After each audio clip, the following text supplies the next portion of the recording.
What if I was to tell you that we're making our lives difficult? What would be your response? What if I was to tell you that your life should be easy? What would then be your response? What if I was to say that the simplicity of life is rooted in how we engage in the world by building and nurturing relationships and not recreating the wheel? What if I were to say that common sense is the missing ingredient to much of the world's maladies today? What would you then say? Welcome to It's Easy, Son, life lessons on your journey to your promise. This podcast was birthed out of the lessons taught and the outcomes gained by the words of wisdom by former Howard University legendary track and field coach William P. Moultrie. His thoughts are briefly captured in my first book, It's Easy, Son, Quit Making Things Difficult, lasting life lessons from a coach and mentor. We are all in need of words of wisdom and common sense as we navigate this thing called life. We live in a world with a rich tapestry of experiences, cultures, faiths, creeds, and other defining characteristics of citizens around the globe. Join me and my guests as we sit under the proverbial star apple tree of common sense, where we will sit in the cool of the day and discuss how our lives transitions through each stage of development, from youth to college to career, and so much more. We hope to inspire, challenge, and uplift everyone as we pause for an hour each week to see our stations in life through the lived experience of others. Remember, we live in this world together. Why not live in such a way that elevate our thinking while getting back to the basic things that make us world citizens, both individually and as a society? We hope these conversations will be a constant reminder that life is what we make it, and it is truly easy if we focus on one simple truth. We need each other to survive and thrive, to enjoy this world as God envisioned it from before time. So with that, join us now and come along with me as we go under the common sense tree.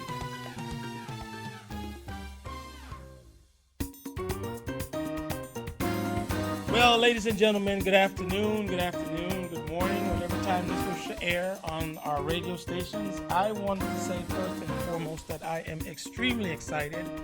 This being my first ever podcast, my first ever recording, and quite honestly, one of my best friends has decided to assist me in this endeavor, and there's none other than my good friend, the great Michael Dean Perry, NFL legend, and quite honestly, a down-to-earth kind of guy. Mike is one who has been with my wife and I and my family through ups and downs when we were living in Charlotte, North Carolina. And as I wrote this book, and actually, we'll get into it with Mike, but when I was writing this book, I had asked him at the outset to do the foreword for me. So it's really, truly an honor and a blessing to be on with my brother today, kicking this off and trying to make a difference in the lives of young people around the world by inspiring them, allowing them to hear the voices of others who have gone before them, and most importantly, to have some sense of direction and some sense of a testimony, if you will, about people that have gone ahead of us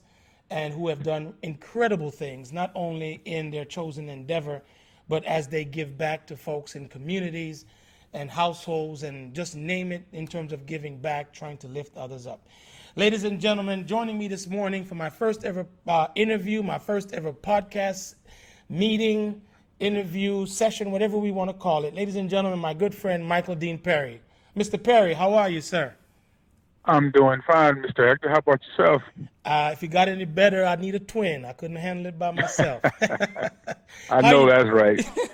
How you doing, sir? Such a pleasure to talk Actually, with you. I'm doing pretty good. This old body that got beat up and bruised is doing quite well. I'm 54 years old and no serious aches and pains. I did have 2 hips replaced, but other than that, I actually feel pretty good, Gerald. Thank you. I would never have thought you were 54 years old. I thought you were more like 35 to 37, somewhere in and around there. But that's Hey, the check is in the mail. the check is in the mail. Okay. Well, my brother. Appreciate the compliment. Well, my brother, first and foremost, I really do appreciate you supporting all that I've tried to do, sharing myself and the children.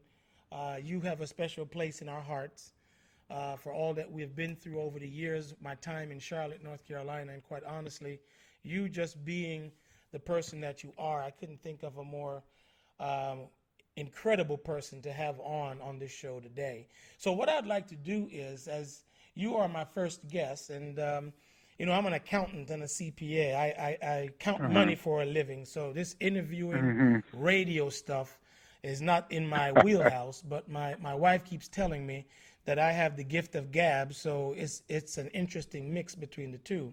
But what I would like to do is just go into this conversation today trying to wrap our minds around the theme behind the book, which thank you for supporting me and reading the book already, is this whole thing about common sense. And as we look at the world today and we look at what is happening with our young people, and they're trying to make it, not only young people, but people in general, this whole COVID-19 thing has turned everything topsy-turvy.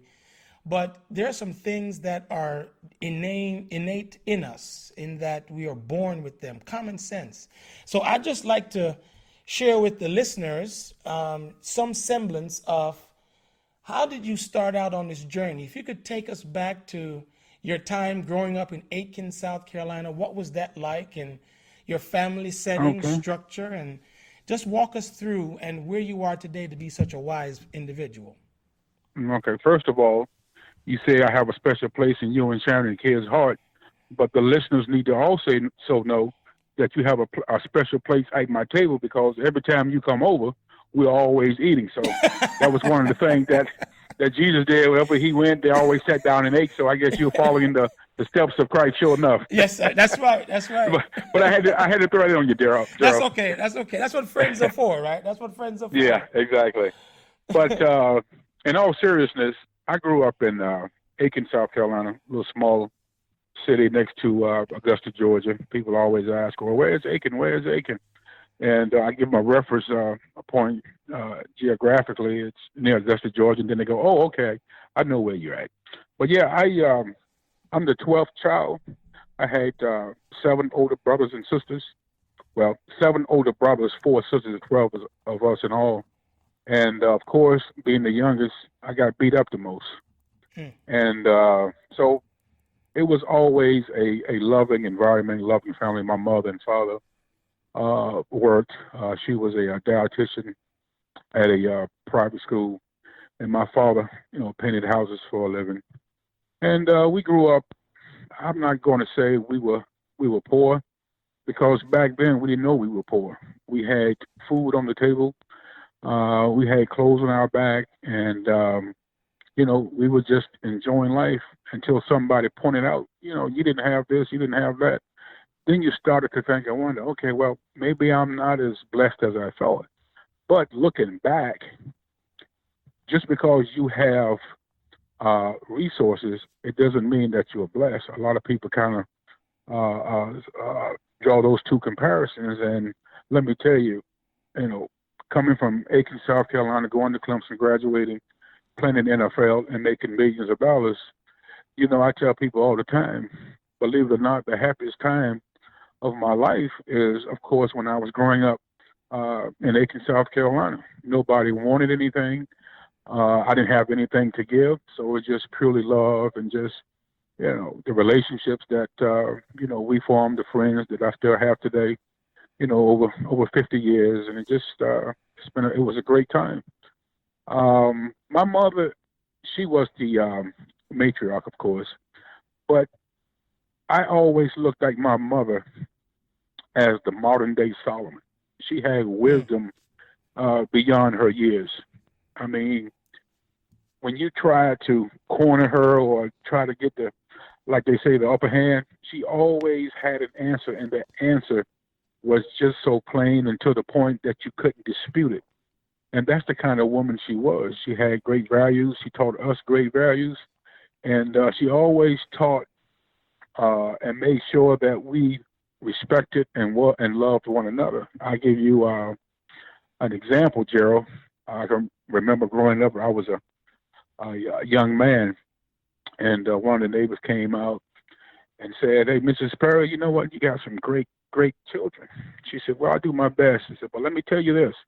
She said, "I don't know what they do when they're not around me, but as long as they're around me and I can see them, they're going to do the right thing."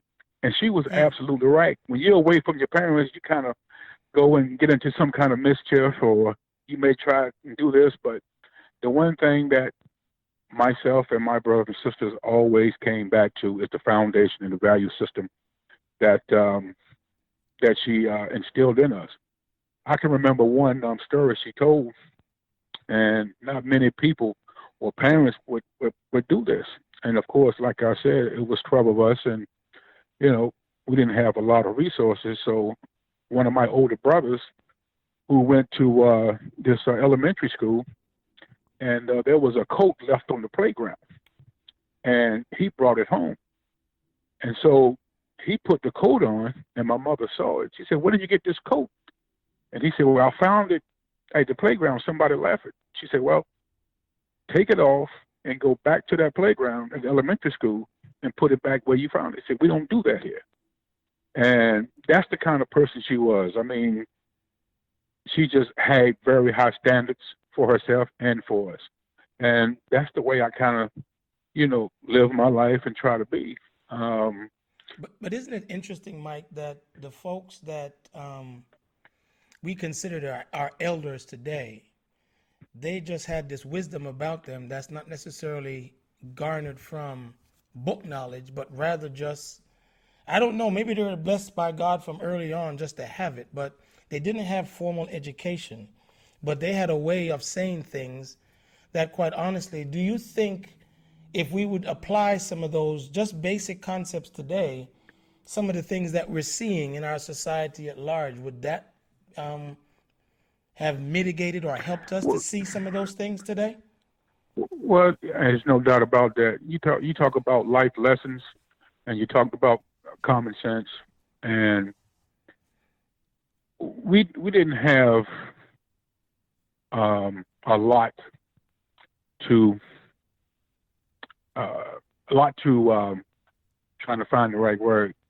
My mother and father were the kind of people that if they saw a young person or one of my friends growing up not doing what they're supposed to do, that they're into this nonsense, or just acting very, very negatively, they would go and call that child out or call their parents. See, that's the thing today, Gerald, and I'm pretty sure you're familiar with it growing up. If one of your parents' friends saw you doing something that you had no business, they would call you out, or they would call your parents and say, "Hey, Gerald was doing this, Mike was doing that," and it was a sense of community. And you say, "Okay, Mike, what has been the difference now versus when you grew up and in your era?" And I would say it's the community, because I couldn't go anywhere in Aiken, South Carolina, and nobody didn't know the parents. So you had to be on your best behavior, because if you did not, then that that would come back to my mother, father, and they didn't give timeouts. They give beatings. And you didn't want Mr. and Mrs. Perry beatings. So No. exactly, out of 12 kids, none of us went to jail. I mean, a traffic ticket here or there, but I mean nothing very serious. But so I mean, we all stayed the course, and the value system and the knowledge that my mother and father had was instilled in us, and that's how we approach life. I can remember playing high school football, and I thought I was the man, because I was a pretty good athlete. And schools were recruiting me, So one day, I decided I wasn't going to go to football practice.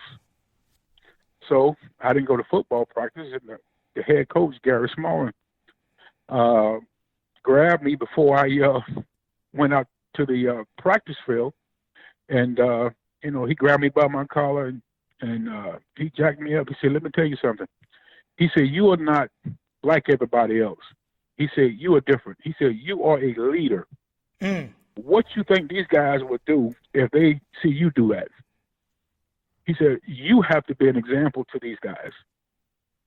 So Wow. even in life, in my family, with athletics, there's been certain things along the way that stop and make me think, hey, you know what? I can't, you know, be this type of person, or I can't slack off. I always gave it my best, and I think that's what propelled me and got me to the place I am now in life. But let me ask you a question, because in high school you were a very good athlete. You chronicled all over the internet. But one of the things that you said to me way back when we first met is that you played both offense and defense. How did that work? Right. Well, actually, it was that's something you had to do because Wow. there was not enough good players on a team where you could just play on one side of the ball. So, of course, when the offense had the ball, I was an offensive tackle, and of course, when defense, I was a defensive end. And so wherever they needed me to play, that's what I did. And so I mean, it was one of those things that you didn't pay much attention to. You just did it because that was what was needed at the time. And that's how life is. Life throws you a bunch of curveballs, um, stumbling blocks, and what are you going to do? Are you going to get over that hurdle, that stumbling block, or are you going to let it trip you up? And I put the common sense and the value system that I was taught, not only by my mother and father, also let me add by, like I said, others in the community and also my older brothers and sisters. Mm. You know, people ask me all the time, who were your heroes? You're such a great athlete. You had to pattern yourself after this person or that person. I say, no. I say the athletes that I knew that were, the best athletes were my older brothers and sisters. And, when I was growing up, if I could beat my older brothers, hey, I thought I was the man. Mm. And I think, hey, listen to Michael Jordan talk about his childhood and how he became so competitive. And what he said was exactly the same way I felt. His brother Larry, he was the guy that always dominated him. And like my brother Darrell or William or Leonard or Willie, it didn't matter. If I could beat those guys, then you know what? I could pretty much beat anybody.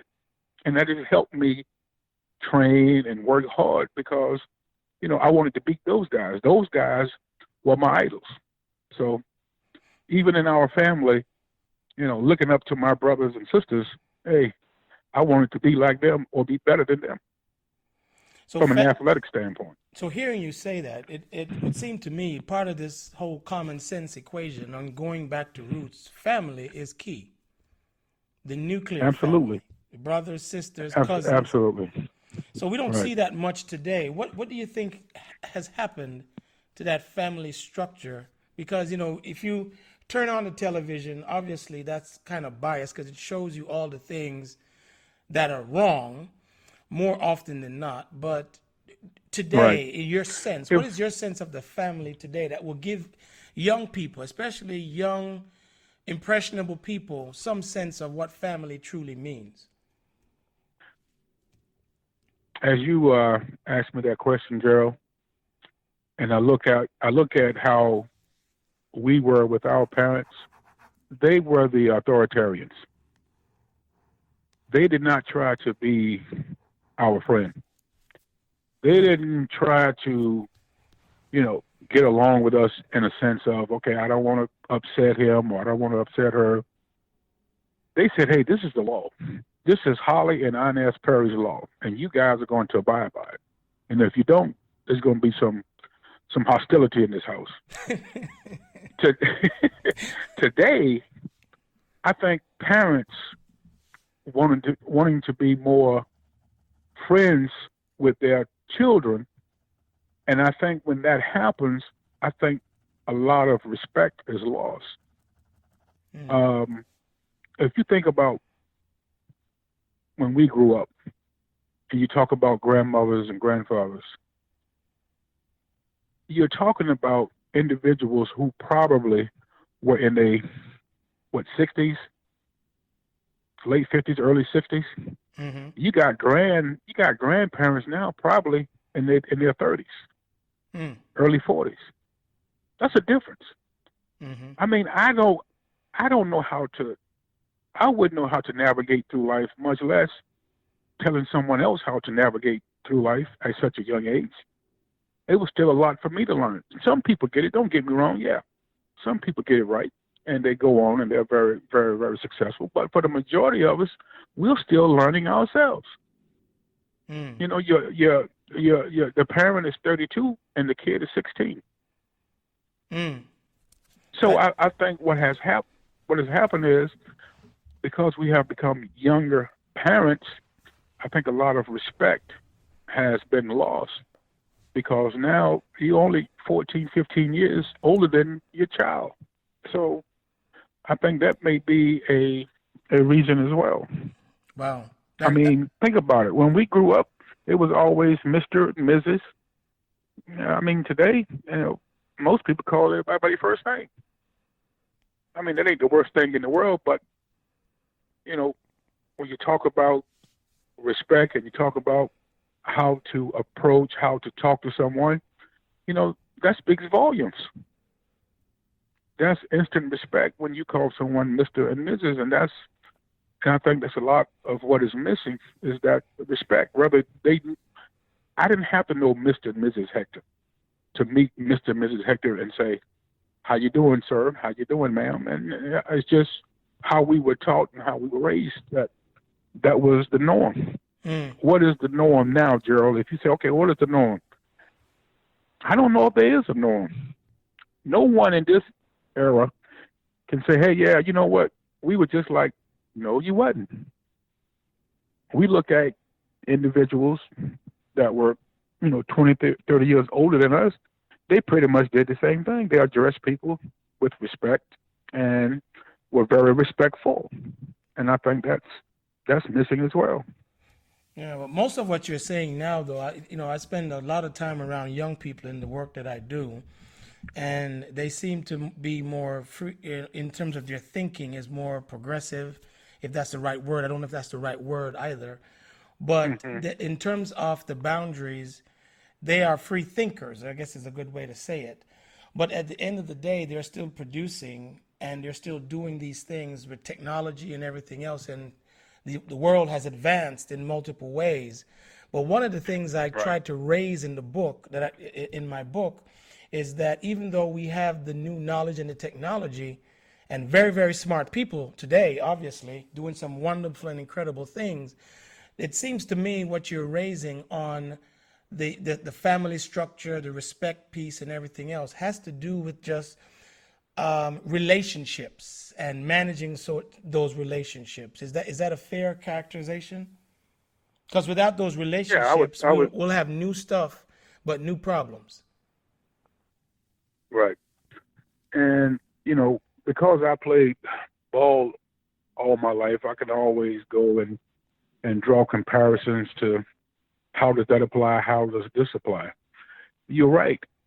Even in the NFL now, when I played, we had training camp and it was brutal. We hit every day, right? And by the time the season came, your body was conditioned to play 16 games. In the last several years, the athletes on the professional level do not have to have those the training camps where it's grinding, you physically beating each other up. But so you talk about, okay, from a progressive standpoint, whether it's, children and parents or professionally in the workplace, here's the thing that you have to put in proper perspective. Yes, I do understand the progressiveness. I understand things gets better over time. But then also you have to remember this: you always have a foundation to start with, and the foundation from the time I played and before, maybe a little bit after, the one thing that you needed to do in that profession, you needed to really practice hard and get your body ready to perform for the season. For example, this might be a better example. Let's say you and I are going to run a New York marathon, right? Mm-hmm. And it's 26 and a half miles, correct? Mm-hmm. 26. Okay. And let's say you and I, we went out and we're going to train ourselves to get ready for the marathon. And this can apply in life as well. And you said, okay, the first month I'm going to run 3 miles. And it's going to be a year of training. And the next month I'm going to run, 10 miles. But you only train up until 20 miles. So by the time the marathon comes around and it's time for you to run, you haven't trained for 26 and a half miles. You've only trained for 20 miles. So once you get into that race, what's going to happen when it's time to run that last 6.5 miles? You're not going to have anything in the tank. And I think from a life perspective, that's how we need to continue to try and help and encourage our young and our kids as well, is look at the finish line. Look at what you need to do. Lay the foundation so that you can be successful later on in life, in your 20s, in your 30s, in your 40s, in your 50s. Mm-hmm. You can't just say, hey, I'm gonna go to high school and that's good enough for me. But you know what? At one time, it might have been. Yeah. But you got to train your mind, and train yourself to be progressive, which I do agree with. But also the foundation that you need to have so that you can be successful 15, 20, 30 years down the road as well. That's very insightful. Well, since you're talking about laying that foundation, we talked a little bit about your high school, but you went to Clemson University and you actually had a record for a number of years, for a number of sacks within a season, held it for a very long time. Talk to us a little bit about your college career and how that shaped who you became by the time you got to the pros. How was college for you, and what did college do for you? College for me was, I hated college. You know why I hated college, Gerald? Why? I hated college because I could not. We as athletes, you could never be a regular student. Oh. What do you mean, Michael? Well, here it is. And you ran track, so you know how it goes. So you come to Clemson, and you come there. You have 3 days, and then you have the season. And then after the season, you have winter workouts. Then after winter workouts, you have spring practice. And when spring practice is over, okay, the year is over, and you go home for a couple of months. That was my schedule for 5 years at Clemson. Wow. I mean, so I did not experience how a regular student felt in college. The only time I knew exactly, and I understood why kids love being in school, because my senior season, I didn't have winter workouts, I didn't have spring ball, I didn't have to do anything. All I had to do was get up, go to class, study, and that was it. I didn't experience that until my last year at Clemson. So I hated it from that perspective, that I really didn't get the full college experience. Didn't you tell me one time you also didn't like lifting weights? No, I didn't. I was one of those. Joe, it's funny. I was one of those guys. Let's say back in the day, you cock strong or country strong. Mm-hmm. Well, that was me. That was my brother. And that was a few guys. So I'll tell you the story quickly. We were in the weight room at Clemson, and the assistant strength coach said, you need to lift weights. And I said, for what? He said, to get strong. I said, I'm already strong. He said, get strong. And I said, okay, I tell you what. I said, you put 400 on the bar. That was the milestone at the time. You do 400 bench press, then you know what? You win this particular club. So I said, okay, I'll tell you what. You put 400 on the bar. He did, and I did it, and he never asked me to lift weights again. Because, I mean, I was just naturally strong. So a lot of things that I look at now, I wished I had done when I was in college. For example, nope, I wasn't going to get that much stronger, but lifting weights prevented a lot of soreness and injuries as well, which I didn't,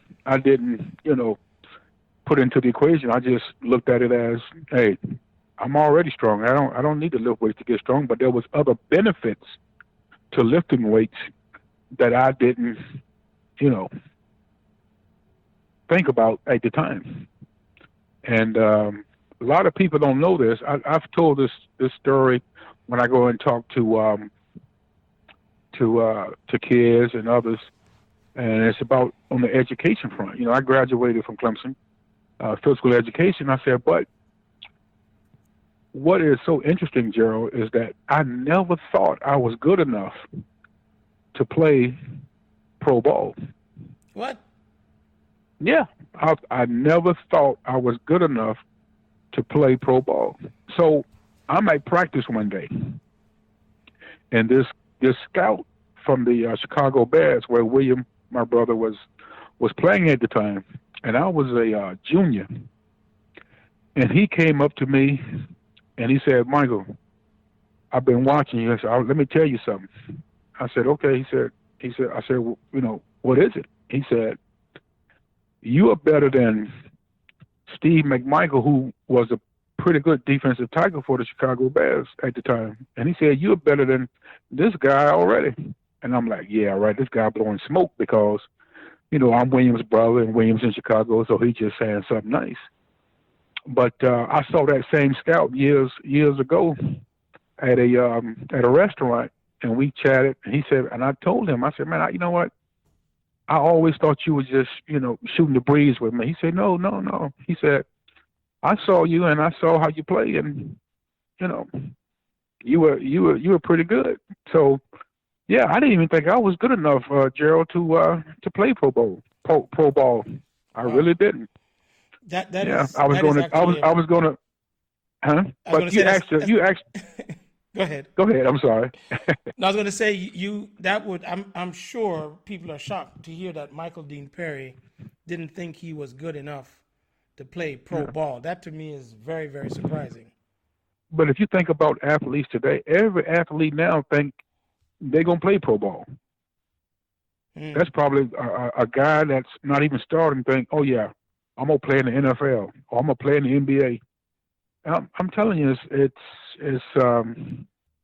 mind-boggling. But here again, Gerald, like you said, using common sense, hey, this is not a sure thing. My education is a sure thing. So I made sure I graduated. That's a promise I made to my mother before she died, that I would graduate from Clemson, and I did. But I didn't think I was good enough to play pro ball. Now, you mentioned your brother William, and I'm sure not all of the listeners to this podcast will know who William Perry is. But for football fans and athletes alike, and what your brother accomplished, the Fridge Perry, William the Fridge Perry, how is he doing, and how is the family in general doing? He's doing pretty good. He's in Aiken, South Carolina. He's at a facility doing some rehab, and but he's doing quite well. I have four daughters really. My wife and I had three. They're all doing fine. They're all corona free. And you know what? I just need to say this.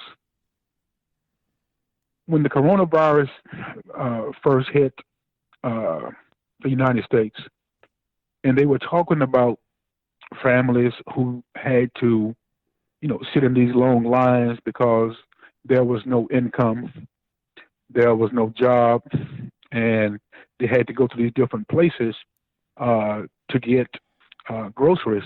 And I told someone, several weeks ago when we were talking about the coronavirus, is that I said, if I were 13 years old and it happened, I would be in that line as well. Mm. Because my mother and father could not afford to feed us breakfast, lunch, and dinner if we wasn't in school. I mean, when we went to school, we were glad because we got lunch and we got breakfast. Mm. So we would have been one of those families that would have been in those lines as well. So the compassion that I have for families and what this has done, it's unbelievable. And people need to realize, hey, this thing is very serious, and people are suffering. Well, And just extend some grace and have some compassion for individuals who really are struggling. well, since you mentioned that, Mike, I want to pivot just a little bit and have you talk a little bit about what grounds you, and that's your faith. You and I talk quite a bit about our faith and how our faith guides and leads us through.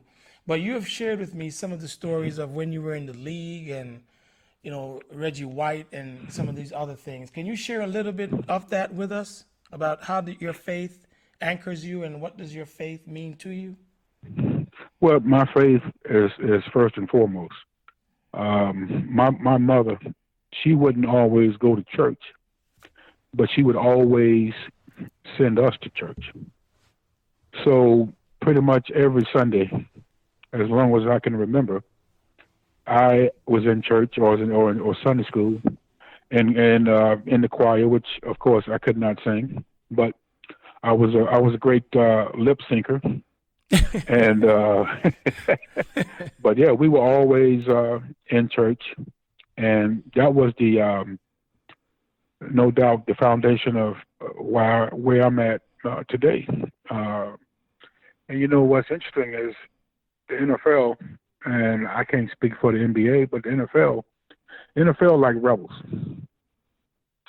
and you wouldn't believe how many, I won't say confrontations, but how it's not looked at as a big positive, especially when I was in, because they thought, if you are a man of God, you're soft, and they want, hell raisers and just, individuals that are gonna, I'm not gonna say be rambunctious, but they have a little edge to themselves. Mm-hmm. So they don't take too kindly to individuals of their faith per se. And I can remember, Reggie and I, he was a good friend of mine, and once I started back, I would never say I was lost, but I wasn't walking like I should have. And I can remember this one year I was at the Pro Bowl in Hawaii, and I was sitting at the bar drinking my Mai Tai, and Reggie and Chris Carter came to the table. My brothers were there with me. I brought them over, and we started talking. He said, "Hey, we have another Bible study tonight, man. You ought to come." I said, "Yeah, I'll think about it."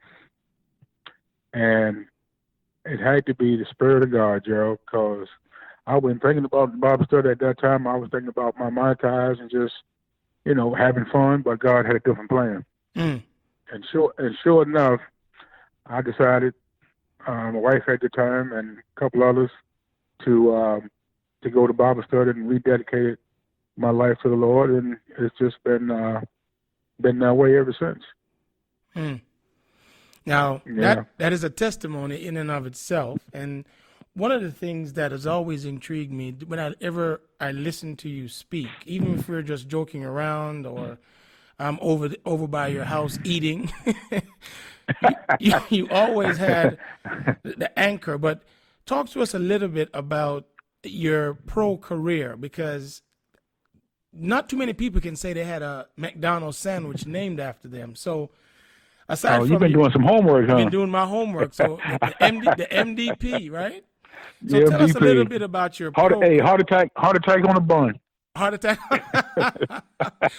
Well, talk to us a little Well, bit about that pro career, because all of you've shared with us thus far, your upbringing, your high school, Clemson, your faith, but your career in the NFL is what you're most known for. So the preparation that you right. had, how did that transcend into your time in the NFL? Well, the one thing about the Perry, especially the Perry boys, is that if we needed to get something done, we would get it done. For example, if my mother came in the room and said, "Okay," she'd call up our name and say, "Hey, you need to rake the yards." We didn't have grass; we had dirt, so we had to rake the yards. And so the minute that she came in and said, "Hey, you need to get up and rake the yards," we jumped up, got the rake and raked the yards. And I think the reason why I say that is to say this, that we were never procrastinators. Mm. If there was something that needed to be done, we did it. So you're talking about the transformation from being that way as a young man to doing what I needed to do in every aspect of life. I would put off studying or preparing for a test, um, maybe a half a day, maybe a day. But I wouldn't wait till the last minute because I knew it needed to be done. And football on the pro level as well, that's how I approached it. Um, I got my first starting job in the NFL because the way I practice. I would continue to beat the offensive tackle on pass rush drills. And he was, of course, the starter for the Browns. And so they cut on the film and say, "Hey, this guy is going 110% all the time. And so, they couldn't block me, so they put me on in passing situations. So second and long, third and long, they would put me in.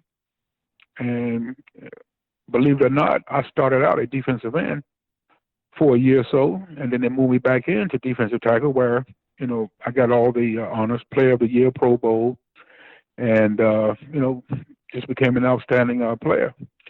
And I think it was my fourth year. I think it was my fourth year, my second Pro Bowl. A representative from McDonald's came and asked would I do a commercial. Of course, he wanted to name a hamburger after you, and I said sure. And of course, my brother, of course, he was Mr. Endorser. I mean, he had endorsements, you name it. And so, when they asked me, I was overjoyed and happy. And they made the MDP burger, triple cheeseburger with bacon. And that was it. That was my burger. That was your. But Would you still eat one today? Would I? Yeah. Of course I would. Of course I would. I couldn't eat them all the time, but I would eat them sparingly. Yeah. Yeah. But So I mean, go ahead. I'm sorry. I was gonna say, in the NFL though, the brotherhood that you formed, you still remain friends with many of them, Mm-hmm. even Yeah, post I playing. have I have a few friends that we kept in close contact. One is Anthony Pleasant. He was a very good. He's a teammate of mine, very good teammate, and also a friend. We were reminiscing just the other week. Our defensive line coach, John Tierling, that coached me in Cleveland and Denver, and I know he was coaching Minnesota and Indy. Just passed away last week, and we were reminiscing about the good old days and what we did, and it was it brought a lot of joy and smile to my face. But yeah, I still keep in touch with a few guys. Kevin Mack, I played with him at Clemson. He was in Cleveland when I got there, and yeah, so it's quite a few guys that I know and still keep in touch with. I mean, and it's like a small, like any fraternity. You got the medical fraternity, you got the athletic fraternity, you got the people who are lawyers, their fraternity, and CEOs of companies, the fraternity. But what's amazing to me, Gerald, is that out of all the entertainers, I don't know what it is about athletes. Maybe they look at athletes as the modern day gladiators. But, you could be at a function and they always want to hear about the stories that you experienced playing football or basketball or baseball. And they're so intrigued about the stories. And I mean, and I guess when you step back and look, you say, okay, how many guys 6'4", 6'3", 290, 310 pounds, can pretty much, outrun, the average guy who's 200 pounds. I mean, I guess that's just, it's phenomenal. Yeah, you guys are blessed. Yes, and some athletes that I watched when I was playing, I was mesmerized. And you're talking about, I'll tell you the one guy that I was so impressed with, and he was just unbelievable. He was even more dynamic when you played against him than when you saw him on film, and that was Barry Sanders. Mm. And I mean, that was the one guy that I was like marveled at, because the guy did things that it shouldn't have been humanly possible. Well, for those of us that only watch TV, it looks that way from the television. Yeah, he was something special. But and Mike, then some. In the whole realm of why I tried to start this podcast is it came about because I kept getting asked questions by young people about how did you matriculate from where you are. I spend a lot of time with young people. But believe it or not, we're almost 45 minutes in. But in our remaining time, can you summarize for the listeners, especially the young people, young professionals who are trying to navigate this thing called life in now an environment where many of them are going to graduate into an economy where jobs are scarce, 24 million people, almost 26 million have lost their jobs since the coronavirus hit. What would you say to them in terms of their preparation and just quite frankly, in terms of common sense? What should they be thinking about given the background that you gave us on this talk today? But how would you put that in a modern context for those young people and quite honestly, people now who have to retool their skill sets because the jobs have changed? What would you say to those people today based on what you know from just purely common sense and what you have learned coming up over your career? Well, like I said, I think the foundation, I'm pretty sure the foundation that they have, the reason why they are graduating or in the position they are, is that they applied whatever it is that they were given. For example, I talk about my situation and where I started from and where I ended up. And along the way, there's going to be those hurdles you got to jump over. There's always going to be adversity. And the one thing that I would say to the younger generation and not just the younger generation, but just keep your eye and your mind on what you want to achieve. Whatever it may be, keep your mind and your body tuned in to what you want to accomplish from this point going forward. Because like you said, almost 30 million people now that file for unemployment. And I think the one thing have that has helped me is that whatever task that may come up, it might be one that I really don't want, but to get where I'm going, I would have to entertain that task, or I would have to, do that task. And just because you start out in a certain task, it doesn't mean that you're going to stay there. So you have to be forward thinking to say, hey, you know what? Yep, I got a degree in engineering, but I got to do this right now. And I think a lot of us want to get to the top right away. Not many people come out of any profession and end up at the top. There's always a road that you have to travel to get to where you want to get to, what you want to accomplish. And I just say to the young folks to continue to just keep the end, what you want to obtain at the end. Just keep working towards that. It may take some people longer, some people shorter. But if you stay the course, it will happen. And I think that would probably be the one phrase that I would say over and over again: stay the course.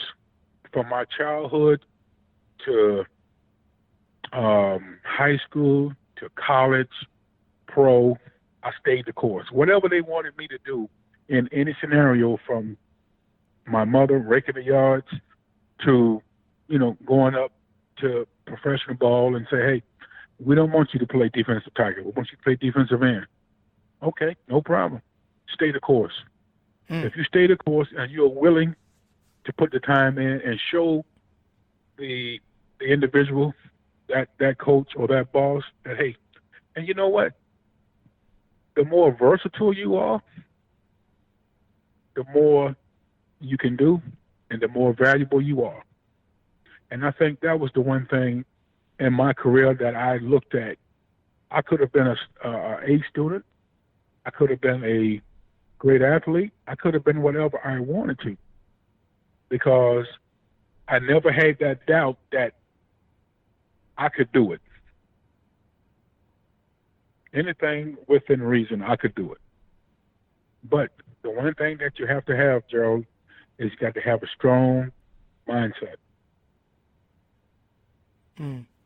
That is some wise words. That's how I was, and I think a lot of successful individuals. I mean, you look at Jeff Bezos. He started out doing what? Selling books.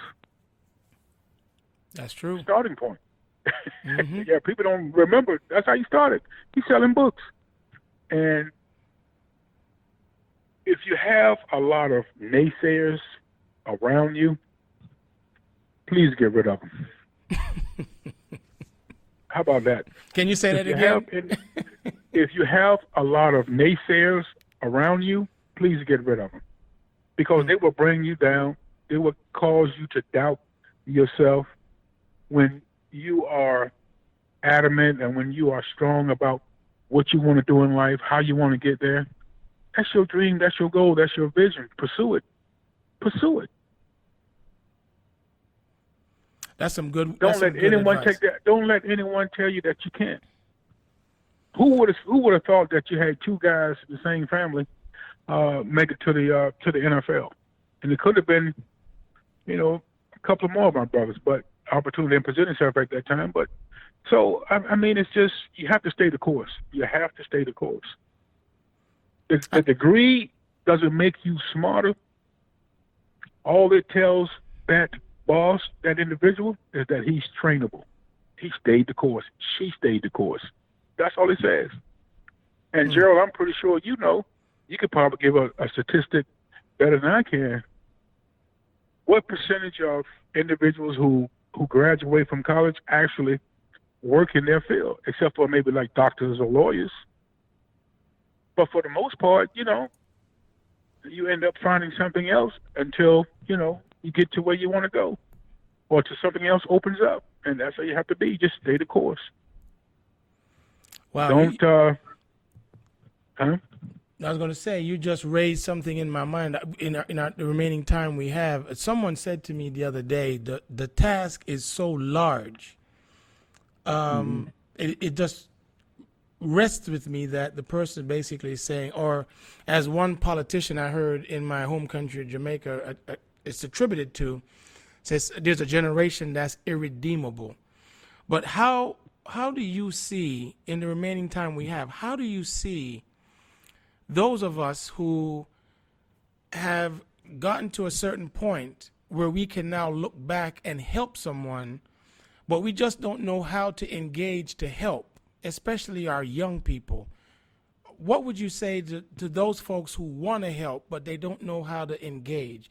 For example, you were a football coach in one of the high schools there in Charlotte, and you volunteer quite a bit. You do all these things across the country. You're well known.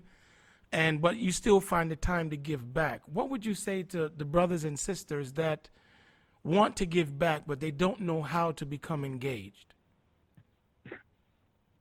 I think a good place to start is the church that you're affiliated with. There's always a need to help someone in any aspect of life. And you say, how do I do that? You have friends. It's just like anything else. When you go to church and they say, hey, you know what? We're going to start a mentoring program. We're going to do this, or we're going to do that. I think first and foremost, that's the number one place that I always say that you could start at, and then, whatever happens after that, I think it'll be fine. But, people are very easy to talk to. And as far as reaching back and helping, they want real people, Gerald. They want real people. They know if your heart is not in it. If you go in there just to say, oh, yeah, I checked this on my box, or I checked that, and everything is great. Well, you're really not going to change, because they see your heart. They know that when I'm out there and I volunteer my time to do X, Y, Z, I really want to see some progress. I really want to see a difference in you. So don't go and say, I want to help this person or that person half-heartedly. Hey, if you're going to do it, put your heart into it. And let them see, you know what, you really care. And I think a lot of times we think young people are not paying attention, but they are looking and they're observing how you act, what you say, and how you approach it. You may think you're doing it, but they know. I really, truly believe, Gerald, they can tell when you are there just going through the motions, or you're really not interested, Yeah. And you've got to be genuine with people, especially our younger generation. Just be real. Hey, Yeah. I had some issues too. I think I had that's this, the hard I had part. that.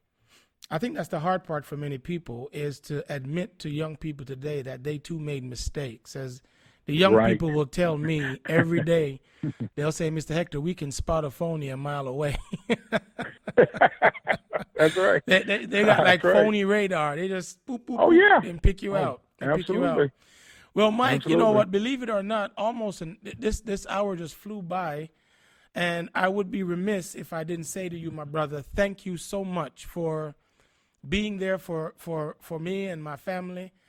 Before getting on today, I was talking to Sharon and talking about how we met. You met her at the gym. Our children were at Sonia Curry, Steph Curry's mom's Montessori school. Lake Norman That's right. Charter. Lake Norman That's Charter. right. That's right. And my wife said, Yep. I met this NFL guy at the gym. And then from there, look where we are today. And I'm so grateful and thankful, man, for you taking time out of your busy schedule on a Memorial Day to have a conversation with little old Gerald and try to help him Hey, what? inspire some young people. Gerald, hey, Gerald, you are a giant killer. Let me tell you, the book that I read, I mean, that's great. Thank you for partial dedication and, what you are and what you stand for. I'm just glad to be your friend, and I love you to death. And anything that you need from me or I can do, that, hey, I'm all in. Well, my brother, I appreciate that. And I hope our listeners today got to learn a little bit more about Michael Dean Perry and the passion behind the man, and just why we're starting this podcast series for folks to just listen, that the folks we see on the television, read about in the newspaper that inspire many, they're just regular folks like we are. And as I have moved through my time, the various places that I have served and the people that I've interacted with, even though they might be famous and popular, there's one thing at the end of the day: they're all human, and they all have made mistakes. And Absolutely. For that, my brother, I thank you so much for joining me today. Ladies and gentlemen, this is It's Easy, Son, our podcast series. Stay tuned every week. We hope to have another person of influence or gravitas on our show. I'm very pleased with the number of individuals who were and humbled by the individuals who would come and join with me on this experience. This is a labor of love, and our hope and our goal is to inspire as many young people as we possibly can to see beyond their circumstances and live the dreams that they have within their hearts. With that, I want to say thank you again to my guest, Mr. Michael Dean Perry of the MDP fame, and we will be back next week. Thank you so much. Enjoy your week. Thank you, Gerald. I appreciate you having me on.